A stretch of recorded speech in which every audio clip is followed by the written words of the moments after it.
আসসালামু আলাইকুম রহমতুল্লাহ। প্রিয় দর্শক শ্রোতা, আজকের ভিডিওতে আমরা রাগ কমানোর কার্যকর কিছু উপায় সম্পর্কে আলোচনা করব ইনশাআল্লাহ। তাই ভিডিওটি না টেনে শেষ পর্যন্ত দেখতে থাকুন।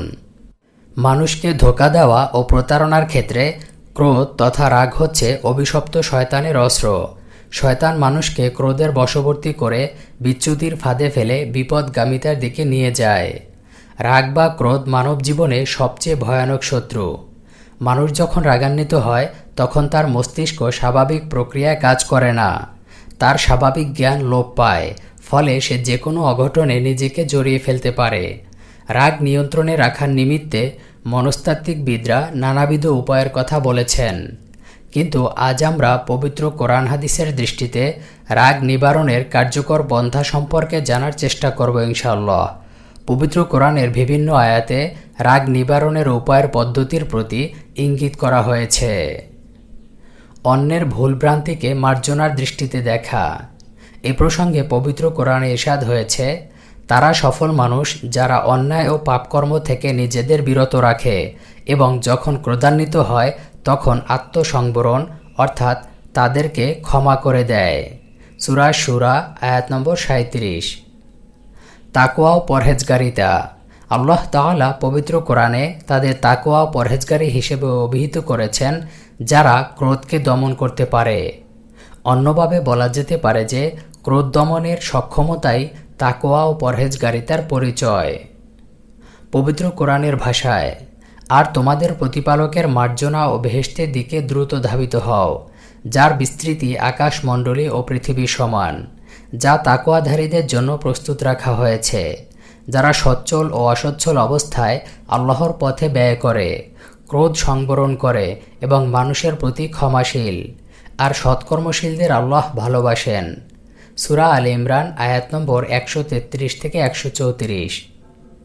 প্রিয় দর্শক, আমরা প্রত্যক্ষ করি যে মানুষ যখন জীবন চলার পথে কোনো বাধা কিংবা বিপত্তির শিকার হয় তখন যদি সে ধৈর্য অবলম্বন না করে তাহলে ক্রোধের বশবর্তী হতে পারে। আউযু বিল্লাহি মিনাশ শাইতানির রাজিম। বেশি বেশি পাঠ করা। নিশ্চয়ই অভিশপ্ত শয়তান মানুষের অন্তরে ক্রোধের আগুন প্রজ্বলিত করে। কাজেই ক্রোধের আগুন থেকে বাঁচার অন্যতম কার্যকর পন্থা হচ্ছে আল্লাহর কাছে আশ্রয় প্রার্থনা করা, যাতে শয়তানের প্ররোচনা হতে নিরাপদ থাকা যায়। লা হাওলা ওয়ালা কুওয়াতা ইল্লা বিল্লাহিল আলিয়্যিল আযীম পাঠ করা। হাদিসে ইরশাদ হয়েছে, লা হাওলা ওয়ালা কুওয়াতা ইল্লা বিল্লাহিল আলিয়্যিল আযীম পাঠের মাধ্যমে ক্রোধ নির্বাপিত হয়। অধিক দরুদ শরীফ পাঠ করা।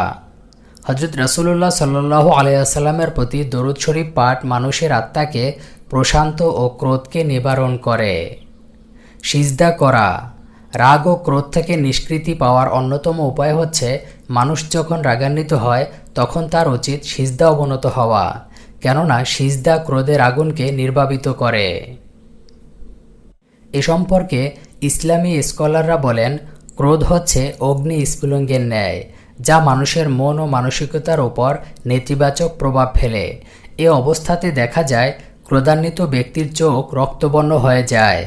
কাজেই যদি কারো মধ্যে এ অবস্থার সৃষ্টি হয় তাহলে তার উচিত সিজদা অবনত হওয়া।